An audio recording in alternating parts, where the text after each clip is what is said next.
Yo, I'm going to share TransferWise tips on how to get the best exchange rate within 48 hours, guaranteed. So this was my record where I was able to get extra 14 ringgit just within 2 days. So every time when you check the rate in TransferWise, it will actually lock the rate for 48 hours. That is considered the guarantee rate.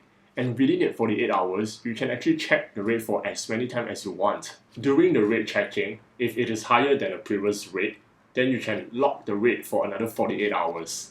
If it is a lower rate, then you can just ignore it and check it at another time. Alright, let's take a look on how to do this.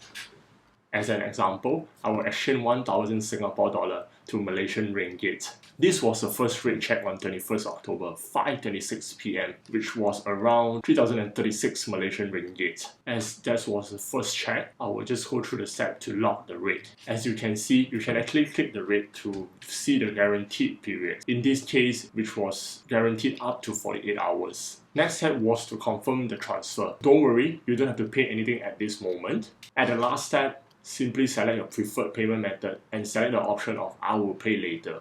Then, in your homepage, you will see the transfer with a sending pause status. And congratulations, that rate is guaranteed within the 48 hours. This was the second rate check, which was just 1.5 hours later, where I'm already getting an extra of 2 ringgit. Since the rate was higher than the previous one, I will go through the same step in order to lock the rate. Once I'm done locking the new rate, I can now see 2 sending pause transfer in my home. In this case, I will always cancel the lower rate transfer because TransferWise only allow a maximum of 2 pending transfer within the same time. On the next day, this was the third rate check where I'm getting an extra of 2 ringgit again. At this point, you get the drills. Just keep checking on the rate. If it is higher, then lock it. If it is lower, just ignore it. Keep doing it until you are satisfied with the rate, then perform the transfer. This was on the second day, 6:41 PM. It was a lower rate, so I'm ignoring it. This was on the third day, ignoring it again since it was a lower rate. Still third day, 3 hours later, it was a higher rate, so you knew it, just repeating the steps. Lastly, 48 hours since the first check. This was the best rate so far. So you see, I would have made a loss of 14 ringgit if I were to complete my transfer on the first rate check from 2 days ago. With that tips, my suggestion is to plan your transfer 2 days ahead.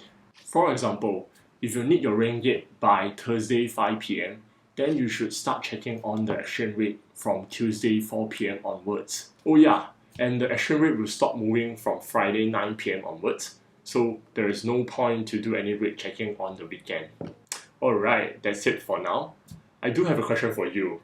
Do you have any tips on using TransferWise? Let me know in the comment. And also, do you need a video on how to use TransferWise? Let me know as well. Thank you.